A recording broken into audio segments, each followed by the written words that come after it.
नमस्कार। आप सभी का स्वागत है मेरे चैनल में। और आज हम क्लास 9 का चैप्टर 13 हम बीमार क्यों होते हैं, why do we fall ill का जो रिमेनिंग पार्ट है वो हम करेंगे।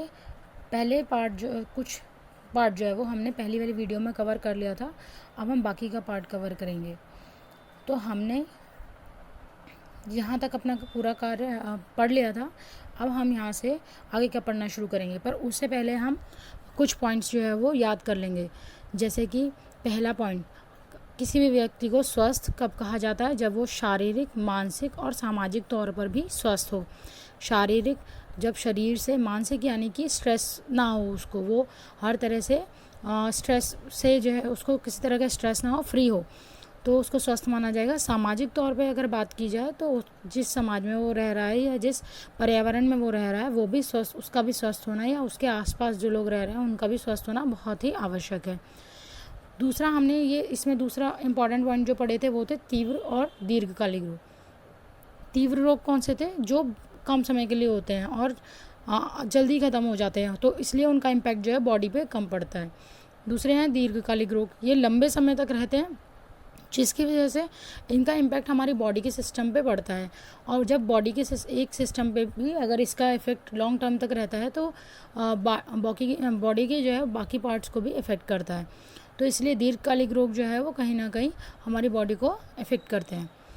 आज हमें पढ़ना है रोग के कारक क्या हैं। रोग के कारक यानी कि यहाँ पे बताया गया है कि मतलब क्या कारक है जिनकी वजह से रोग होता है। तो इस पैराग्राफ में हमें क्या बताया गया है, यहाँ पे एक छोटे बच्चे की बात की गई है जिसे जो है वो दस्त हो गए हैं, ठीक है, लूज मोशन हो गए हैं। तो उसे ये कहा जा रहा है कि उसने उस प्रश्न उठता है कि उसे ये संक्रमण कहाँ से हुआ। अगर वो संक्रमित हुआ है तो वो कहाँ से संक्रमित हुआ है। मान लो हमें पता चला कि उसने दूषित जल पिया है, यानी कि गंदा पानी पिया है, ठीक है, लेकिन और भी तो बच्चे थे जिन्होंने वो गंदा पानी पिया होगा, तो सिर्फ वही क्यों संक्रमित हुआ? तो दूसरा उसका कारण क्या हो सकता है? इसका यह कारण भी हो सकता है कि बच्चा स्वस्थ ना हो, मतलब वो पहले से ही स्वस्थ ना हो, ठीक है। परिणाम स्वरूप ऐसा संभव हुआ होगा कि जब बच्चा जो है वो संक्रमित हो गया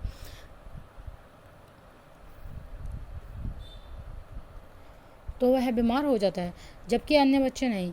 अब प्रश्न उठता है कि बच्चा स्वस्थ क्यों नहीं था? अगर वो बच्चा दूषित जल पीता है और उसके बाद वो अस्वस्थ हो जाता है और बाकी बच्चे जो है वो अस्वस्थ नहीं होते हैं, तो इसका एक कारण क्या हो सकता है कि वो पहले से ही स्वस्थ नहीं था। पर अब क्वेश्चन ये उठता है कि वो पहले से स्वस्थ क्यों नहीं था? तो यह भी हो सकता है कि उसे वो पोषण जो है वो ठीक प्रकार से ना मिल रहा हो। जैसे एक पर्याप्त मात्रा में जो भोजन चाहिए होता है बॉडी को काम करने के लिए या बॉडी को पूरा वर्किंग कंडीशन में लाने के लिए, तो वो पोषण उसे ठीक से ना मिल रहा हो, वह पर्याप्त भोजन नहीं करता है।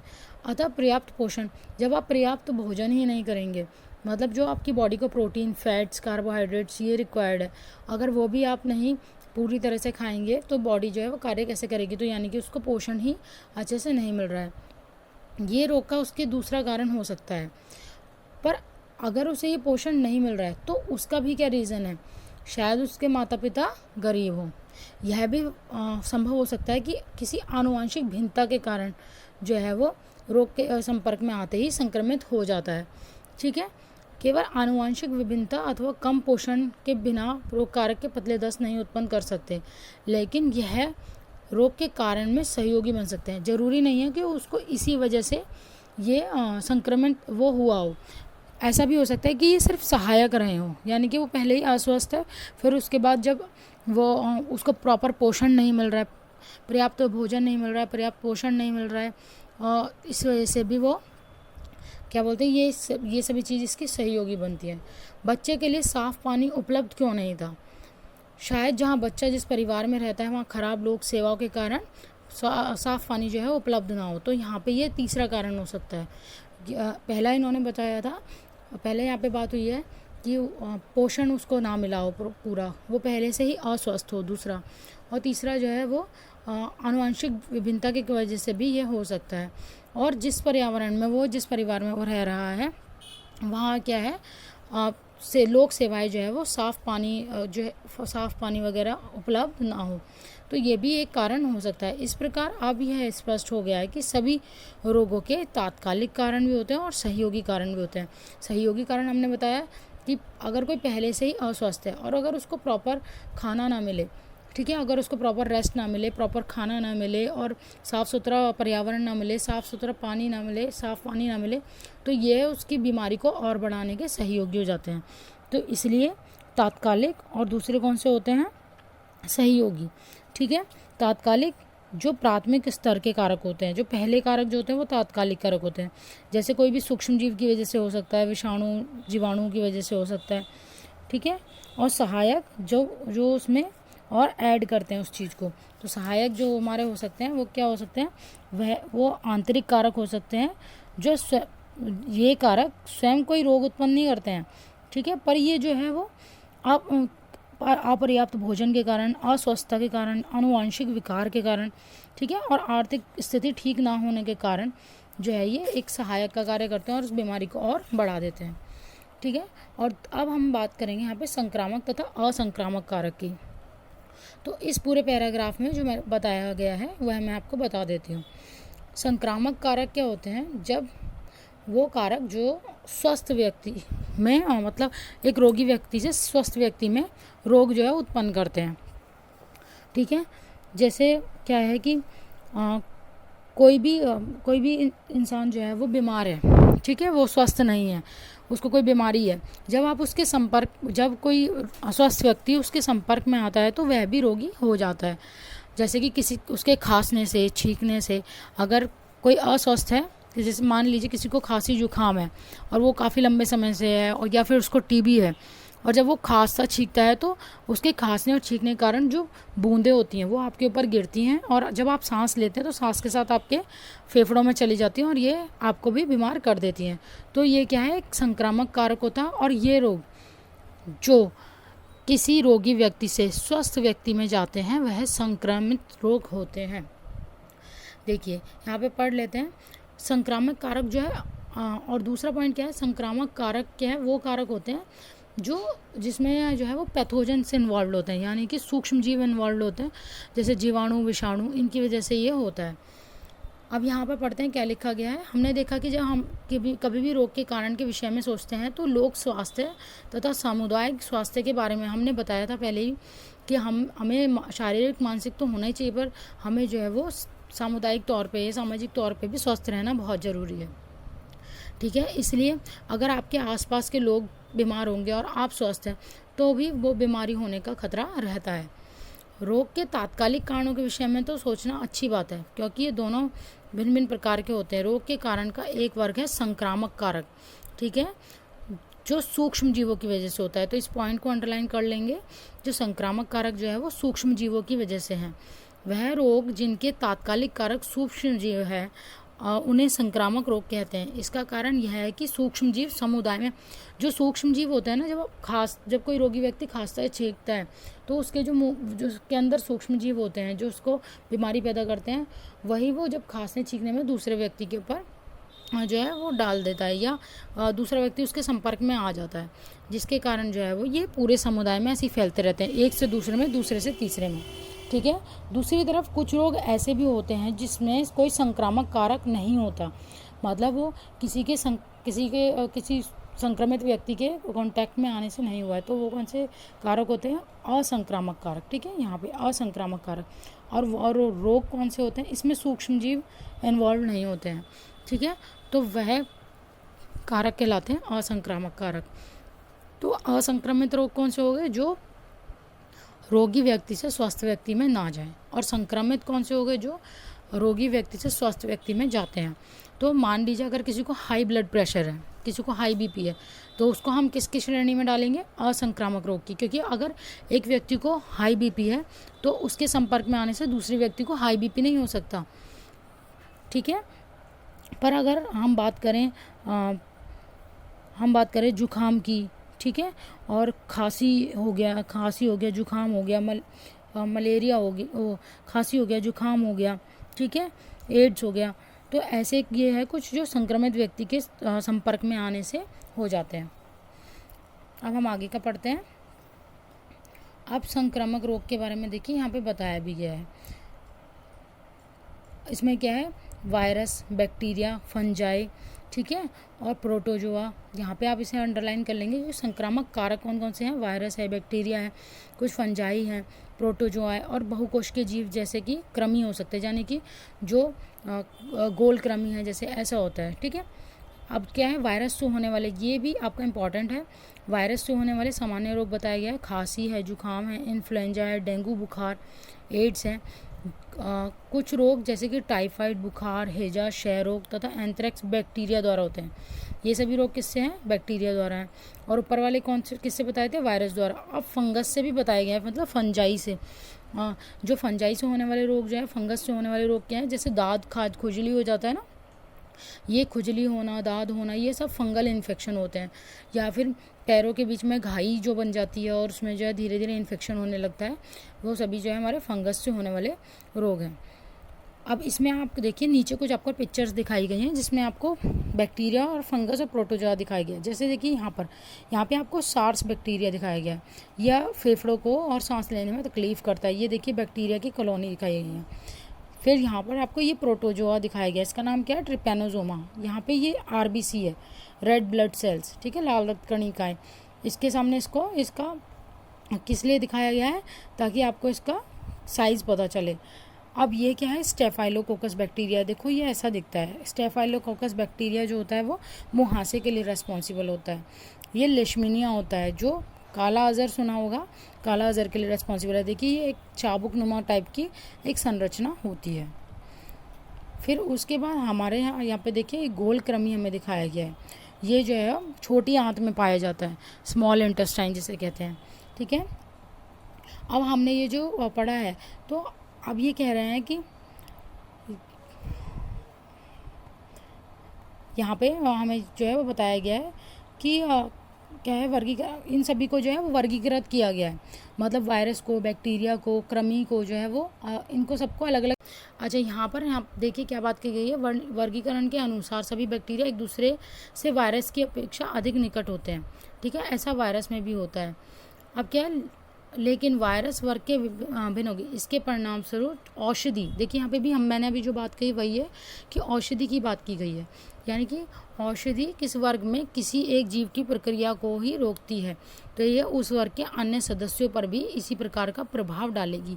लेकिन वही औषधि अन्य वर्ग पे, मतलब अगर एक ही वर्ग के हैं तो वो उस पर प्रभाव डालेगी, पर अगर वो किसी अन्य वर्ग का है तो वो उस पर जो है वो प्रभाव नहीं डालेगी। जैसे कि मान लीजिए एंटीबायोटिक की बात कर रहे हैं, आपने सुना भी होगा एंटीबायोटिक जो डॉक्टर्स ज़्यादातर लिखते हैं, ठीक है। एंटीबायोटिक क्या होते हैं, जो क्या करते हैं, जो बैक्टीरिया से होने वाले रोग होते हैं ना, उनको ख़त्म करने के लिए होता है। क्या होता है कि जो बैक्टीरिया होता है, जैसे ही बैक्टीरिया एंटर करता है बॉडी में, कि वो अपने आप को बचाने के लिए एक भित्ति बनाने लगता है, अपने चारों ओर एक भित्ति बनाने लगता है। भित्ति यानी कोशिका भित्ति बनाने लगता है, यानी कि वो अपने आप को प्रोटेक्ट करने के लिए एक लेयर बनाने लगता है। तो जब ये डॉक्टर्स जब हम ये एंटीबायोटिक्स लिखते हैं, तो इन एंटीबायोटिक का काम क्या होता है कि ये इस लेयर को, जो आउटर लेयर जो बैक्टीरिया बनाता है, कोशिका भित्ति, उसकी बनने की प्रक्रिया को बाधित कर देते हैं। इससे क्या होता है कि वो कोशिका भित्ति बन नहीं पाती है और उसे आसानी से बैक्टीरिया को मारा जा सकता है। इसलिए पेनिसिलिन का प्रभाव मानव की कोशिका भित्ति नहीं बनाती। हम जो मानव की कोशिकाएं होती हैं वो कोशिका भित्ति नहीं बनाती है, इसलिए उन पे वो ये जो एंटीबायोटिक दी जाती है उसका इफेक्ट नहीं होता। एक एंटीबायोटिक की देखिए यहाँ पे बात की गई है जो है पेनिसिलिन। अब पेनिसिलिन का मानव की कोशिकाओं पे असर क्यों नहीं होता, सिर्फ बैक्टीरिया पे क्यों हो रहा है? क्योंकि कोशिका भित्ति कौन बना रही है, बैक्टीरिया की कोशिका बना रही है, ना कि मानव की। पेनिसिलिन ऐसे सभी बैक्टीरिया को प्रभावित करेगी जिसमें कोशिका भित्ति बनने की प्रक्रिया होती है। मतलब ऐसा कोई भी बैक्टीरिया जो कोशिका भित्ति बनाएगा तो ये पेनिसिलिन जो है सभी को जो है उस प्रक्रिया को रोकेगी। इसी प्रकार बहुत से एंटीबायोटिक बैक्टीरिया अनेक स्पीशीज को प्रभावित करते हैं, लेकिन ना कि केवल एक स्पीशीज़ को, ठीक है। लेकिन अगर हम वायरस की बात करें तो वायरस एक अलग वर्ग हो गया। तो अगर आप एंटीबायोटिक लेते हैं जो बैक्टीरिया के लिए दी गई है, तो अगर आप उसको वायरस को ख़त्म करने के लिए करेंगे तो वो उसमें इफ़ेक्ट नहीं करेगी। इसलिए तो जो वायरल इन्फेक्शंस होते हैं उसके लिए एंटीबायोटिक नहीं दी जाती, ठीक है, वो वायरस के संक्रमण को प्रभावकारी उसके लिए नहीं है। यदि खांसी जुकाम है, ठीक है, और एंटीबायोटिक लेने से और रोग की तीव्रता तथा उसके समयावधि कम नहीं होती, मतलब उसमें कोई इफेक्ट नहीं होगा। यद्यपि वायरस संक्रमित, जैसे जो खांसी जुकाम है जो वायरस संक्रमित है, ठीक है, तो इस पर जो है एंटीबायोटिक जो है वो का उपयोग लाभदायक जो है वो नहीं होता है, लेकिन फिर भी एंटीबायोटिक बैक्टीरिया संक्रमण पर ही उपयोगी होगा, ना कि वायरस संक्रमण पर। यहाँ पर ये हमारा ये पोर्शन ख़त्म होता है। अब हम बात करते हैं रोग फैलने के साधन। तो रोग फैलने के साधन हमारे क्या हो सकते हैं, किन कारणों से जो है रोग फैलता है। देखिए, संक्रामक रोग कैसे फैलते हैं। बहुत से सूक्ष्म जीव क्या होते हैं, स्वस्थ मनुष्य एक रोगी व्यक्ति से अन्य स्वस्थ मनुष्य तक विभिन्न तरीकों से फैलते हैं। मतलब अब एक रोगी व्यक्ति एक स्वस्थ व्यक्ति को रोगी तो बना रहा है, पर किस तरीके से, कौन से ऐसे साधन है, ऐसे रोग के सूक्ष्म जीव क्या है अलग अलग तरीके से एक स्वस्थ व्यक्ति में जाते हैं। क्या होते हैं रोग फैलने के साधन के, यहाँ पे मैं बता देती हूँ आपको। इस पूरे पैराग्राफ में आपको क्या बताया गया कि रोग फैलने के अलग अलग कारक कौन से हैं। पहला है वायु, ठीक है, यहाँ पे देखिए बात भी की गई है यहाँ पे वायु की।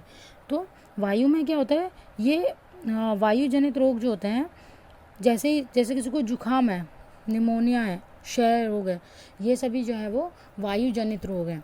तो जैसे ही एक व्यक्ति के खांसने और छींकने में छोटे छोटे बूंदक बाहर निकलते हैं, जब हम उसके समीप आएंगे, मतलब जैसे हम उनके करीब आएंगे तो अन्य व्यक्ति को, तो वो क्या करेंगे, अन्य व्यक्ति के सांस द्वारा, मतलब आप जैसे सांस लेंगे ना तो वायु द्वारा एकदम आपके अंदर चले जाते हैं और शरीर में प्रवेश कर जाते हैं। इनसे जो है वो संक्रमण जो है वो आसानी से हो जाता है। और वायु द्वारा फैलने वाले रोगों के उदाहरण कौन से हैं, खांसी, जुकाम, निमोनिया तथा क्षय रोग। तो इसलिए आपको ये भी पता होना चाहिए कि वायु द्वारा फैलने वाले, मतलब वायु एक साधन की तरह काम कर रही है, ठीक है, और उससे कौन कौन से रोग हो रहे हैं, खांसी, जुकाम, निमोनिया तथा क्षय रोग। आप इसको अंडरलाइन कर लीजिए। अब क्या है, दूसरा क्या है हमारा जल द्वारा। पहले हमने वायु द्वारा पढ़ा, अब जल द्वारा फैलने वाले रोग कैसे हो सकते हैं कि जब संक्रमणीय रोग तथा हैजा से ग्रसित रोगी, मतलब जिसको हैजा हो, ठीक है, उसका अपशिष्ट पेयजल, उसका जैसे मतलब कोई उसका दूषित जल है या अपशिष्ट पदार्थ है, ठीक है, यदि कोई स्वस्थ व्यक्ति उसके संपर्क में किसी भी तरह से जाने अनजाने आ जाता है तो उसके रोगाणु उस स्वस्थ व्यक्ति में प्रवेश कर जाते हैं और वह रोग से ग्रसित हो जाता है। ऐसे रोग क्या होते हैं, अधिकतर साफ पेयजल ना मिलने के कारण, जब साफ पानी नहीं मिलता है ना, तो इस वजह से रोग हो जाते हैं। छोटी छोटी बूंदें वायु के वेग के साथ मिनटों घंटों तक वातावरण में प्रवाहित होती रहती हैं, ठीक है। अब तीसरा यहाँ पे जो बहुत इंपॉर्टेंट है वो है लैंगिक संपर्क द्वारा। लैंगिक संपर्क द्वारा कैसे होगा, जैसे कोई सेक्सुअल कॉन्टैक्ट होगा कि तो क्या होगा, वो एक रोगी व्यक्ति से स्वस्थ व्यक्ति में फैल जाएगा, जिसमें आपने एड्स के बारे में सुना होगा, ठीक है। एड्स जो होता है वो वायरस द्वारा होता है, ठीक है। एक्वायर्ड इम्यूनो डेफिशिएंसी सिंड्रोम बोलते हैं इसको। इसमें क्या है, आपका इम्यून सिस्टम, मतलब आपकी रोगों से लड़ने की क्षमता जो है वो कम होती जाती है। तो जब आपको छोटे मोटे रोग भी होते हैं तो वो आसानी से किसी रोगी व्यक्ति को जिसको एड्स है तो उसको क्या है, जैसे वो छोटे मोटे रोगों के संपर्क में भी आता है तो उसका रोग और बढ़ता जाता है, ठीक है। अब क्या है, इसमें क्या होता है कि इससे ये सूक्ष्मजीव रोग है, जैसे दो इसके उदाहरण बताएगा, सिफिलिस और एड्स। ये किसके द्वारा, लैंगिक क्रिया द्वारा। पहले हमने वायु द्वारा पढ़े, फिर हमने जो है वो जल द्वारा पढ़े, फिर उसके बाद हमने लैंगिक संपर्क द्वारा पढ़े, ठीक है। ये तीन आपके क्या हैं, रोगों के साधन हैं। और लैंगिक संपर्क से जो है ज़्यादातर पूछ लिया जाता है 1 नंबर में क्वेश्चन, तो पता होना चाहिए एड्स और सिफिलिस, ठीक है। एड्स और सिफिलिस देखिए यहाँ पे दिखाया गया है, इसको अंडरलाइन कर लीजिए।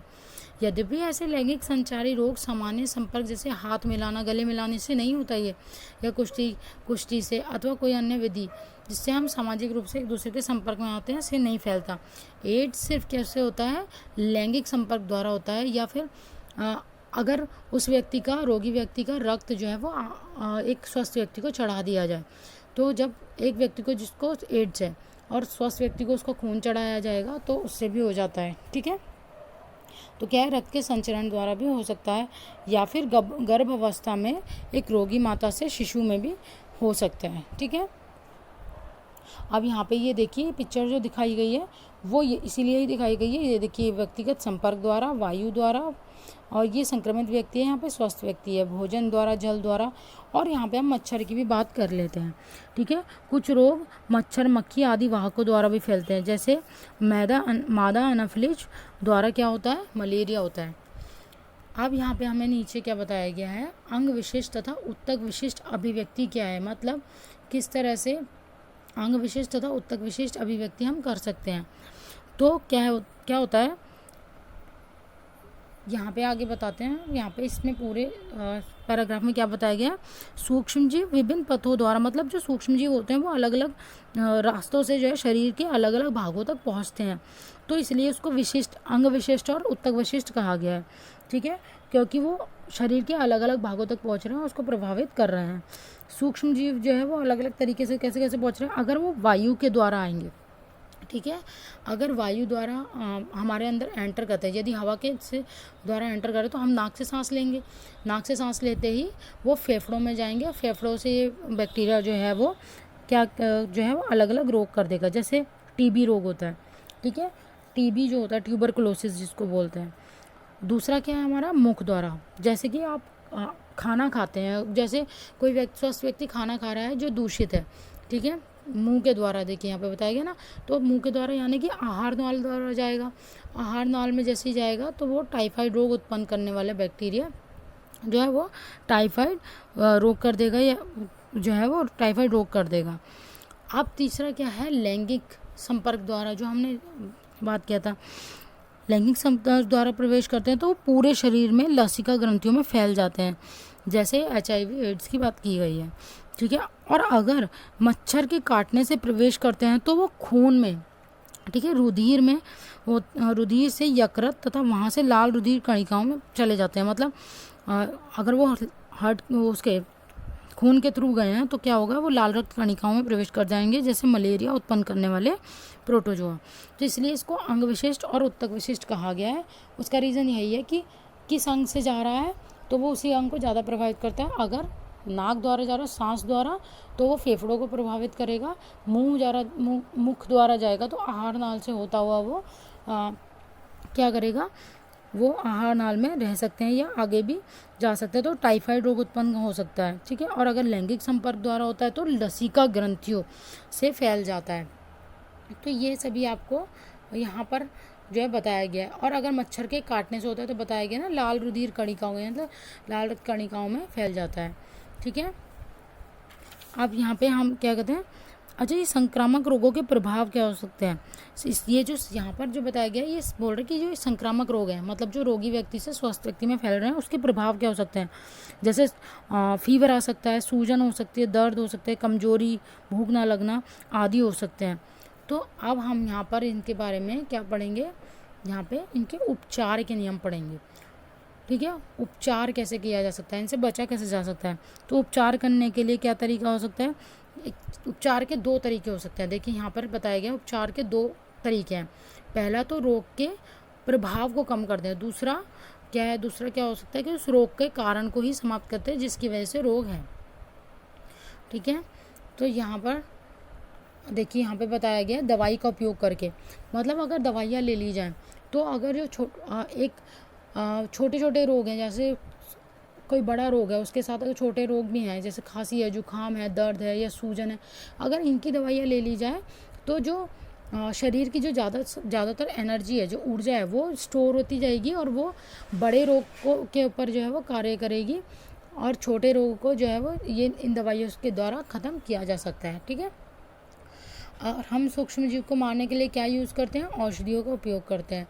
हमने पहले ही पढ़ा था कि क्या होता है कि हमने वो क्या यूज़ किया था, एंटीबायोटिक यूज़ किए थे। एंटीबायोटिक जो है वो बैक्टीरिया जनित रोगों के लिए होते हैं और उनसे हम क्या है बैक्टीरिया जनित रोगों को ख़त्म कर सकते हैं। फिर अगर कोई बड़ा रोग होता है किसी इंसान को तो वो क्या है, पूरी बॉडी जो है उस रोग पे कार्य करना शुरू कर देगी और वो हमारी बॉडी सिस्टम उस रोग से हमें निजात पाने में हेल्प करेगा। ठीक है, इन मार्गों का उपयोग हम नहीं कर सकते और इसलिए हमारी कोशिका प्रक्रमण नहीं पता एंटीबायोटिक से संभव है। इसी प्रकार कुछ ऐसी औषधियाँ हैं जो परजीवी और प्रोटोजोआ को भी मारती हैं। अब यहाँ पर हमें निवारण का क्या बताया गया सिद्धांत। निवारण का क्या तरीका हो सकता है बताइए। संक्रामक रोग के निवारण की सामान्य विधियाँ क्या हो सकती हैं। हमने ये तो बता दिया कि हम उसका क्या बोलते हैं उपचार कैसे कर सकते हैं। तो उपचार के लिए हमने हमेशा जब भी किसी का चीज़ का ट्रीटमेंट करते हैं तो दवाइयों से उसका ट्रीटमेंट किया जाएगा। और निवारण किस तरह से किया जा सकता है, रोगी से क्या करेंगे, दूरी बना के रखेंगे। मतलब हमेशा जो रोगी व्यक्ति है उसको एक अलग स्पेस दे देना चाहिए, ठीक है। तो उससे रोगी से दूरी रखेंगे, साफ वातावरण देंगे, उसको एक संतुलित आहार देंगे ताकि उसकी बॉडी को फुल एनर्जी मिले ट्रीटमेंट के दौरान। प्रबल प्रतिरक्षा तंत्र आदि रोगों से बचाव के प्रमुख उपाय हैं, ठीक है। और इसी तरह यहाँ पर इसी पैराग्राफ में पूरा यही बताया गया कि पर्यावरण संबंधित विषयों के अतिरिक्त संक्रामक रोग से बचने के लिए सामान्य नियम भी हैं। नियम की बात करने से पहले हम एक प्रश्न पूछते हैं, जब आप ध्यान नहीं दिया हो। जैसे हम प्रतिदिन संक्रमण से गुजरते हैं, यदि कक्षा में कोई खास विद्यार्थी है जो खांसता या छींकता है तो ऐसा संभव है कि उसके आसपास के विद्यार्थी भी संक्रमित हो जाएं। लेकिन हम सभी वास्तव में रोग पीड़ित नहीं होते हैं। ऐसा क्यों नहीं होता? इसका कारण यह है कि हमारे शरीर की जो प्रतिरक्षा तंत्र होता है, मतलब रोगाणुओं से लड़ने की जो क्षमता होती है ना, ठीक है, वो हमारे शरीर की विशिष्ट कोशिकाएं होती हैं जो रोगाणुओं को मार देती हैं। हमारे शरीर में जैसे ही कोई आपने इम्यूनिटी के बारे में सुना होगा कि किसी का प्रतिरक्षा तंत्र बहुत अच्छा कार्य करता है, मतलब किसी की इम्यूनिटी बहुत ज़्यादा होती है, वो छोटी मोटी बीमारियां उसको नहीं होती हैं। और किसी का कोई छोटी मोटी बीमारियों के संपर्क में आते ही बहुत आसानी से संक्रमित हो जाता है। तो ये हमारे किस पर डिपेंड करता है, हमारे शरीर के प्रतिरक्षा तंत्र पर डिपेंड करता है, ठीक है। और अगर आप किसी व्यक्ति को कोई संक्रामक रोग है, गंभीर संक्रामक रोग है, तो वो ये शो करता है कि उसका प्रतिरक्षा तंत्र क्या है, वो इतना ज़्यादा स्ट्रॉन्ग नहीं है, ठीक है। तो इस पूरे पैराग्राफ में यही बताया गया है और थोड़े बहुत उदाहरण दिए गए हैं। तो ये चैप्टर हमारा यहीं पर ही ख़त्म होता है, ठीक है। और हमने यहाँ पे क्या क्या सीखा, तो हमने पहला पॉइंट, स्वस्थ व्यक्ति शारीरिक, मानसिक, सामाजिक तौर पे जो है वो स्वस्थ माना जाता है। किसी का स्वास्थ्य उसके भौतिक पर्यावरण पे और आर्थिक अवस्था पे निर्भर करता है। जो हमने बताया था कि उसके आसपास का पर्यावरण और उसकी आर्थिक अवस्था भी ठीक होनी चाहिए ताकि वो सभी चीज़ जो है अपने लिए अवेलेबल करा पाए और मतलब खान पान उसका अच्छा हो। रोगों की अवधि के आधार पर हमने तीव्रकालिक और दीर्घकालिक रोग का पढ़ा था, जिसमें जो है तीव्रकालिक रोग जो कम समय के लिए होते हैं और बॉडी का इम्पैक्ट कम करते हैं, और दीर्घकालिक रोग जैसे कैंसर हो जाता है किसी को, वो लंबे समय तक चलता है, ठीक है। और तीव्रकालिक रोग में जैसे खांसी जुकाम जो कम समय के लिए होते हैं, ठीक है। रोग के कारक संक्रामक कारक बताए थे जो रोगी व्यक्ति से स्वस्थ व्यक्ति में चले जाते हैं, और असंक्रामक कारक वह रोग जो रोगी व्यक्ति से स्वस्थ व्यक्ति में नहीं जाते। संक्रामक कारक जीवों के विभिन्न वर्ग से हो सकते हैं। हमने बताया था कि जो संक्रामक है, मतलब संक्रमण जो हो रहा है एक रोगी व्यक्ति से स्वस्थ व्यक्ति में, तो उसके अलग अलग वर्ग हो सकते हैं, जैसे वायरस, बैक्टीरिया, ठीक है, एक कोशिकीय, सूक्ष्मजीव और बहुकोशिकीय, जो हमने कृमि की बात करी थी। अब रोग के उपचार के लिए रोगाणु को जो वर्गीकृत किया गया है इसलिए किया गया ताकि उनका उपचार आसानी से हो सके। अब संक्रामक रोग के हमने रोगों के साधन पढ़े थे, जैसे वायु द्वारा, जल द्वारा, शारीरिक संपर्क यानी कि लैंगिक संपर्क द्वारा, और रोग वाहक द्वारा यानी कि मच्छर मक्खियों द्वारा। रोगों का निवारण सफल उपचार अपेक्षा अच्छा है, ठीक है। संक्रामक रोगों का निवारण जन स्वास्थ्य विधियों द्वारा किया जा सकता है, जिनसे संक्रामक कारक कम, मतलब जब जन स्वास्थ्य स्वच्छता यानी कि आसपास के पर्यावरण को, जब कोई रोगी व्यक्ति है अगर उसको अलग स्पेस दे दिया जाए, उसको संतुलित आहार दिया जाए और उसको जो है क्या बोलते हैं एक अच्छा पर्यावरण दिया जाए, साफ़ सुथरा पर्यावरण दिया जाए, तो उसकी जो स्पीड होती है सही होने की वो अच्छी हो जाती है, मतलब वो बहुत जल्दी जो है रिकवर कर जाता है। टीकाकरण द्वारा सही समय पर अगर टीकाकरण हो जाए तो वह भी जो है तरह तरह के रोगों से बचाता है, ठीक है। संक्रामक रोग के निवारण की प्रभावशाली बनाने के लिए आवश्यक है कि सार्वजनिक स्वच्छता तथा टीकाकरण जो है वो भी उपलब्ध हो। तो यहीं पर हमारी वीडियो का ये चैप्टर पूरा कंप्लीट होता है। अगर वीडियो आपको अच्छी लगे तो आप चैनल में को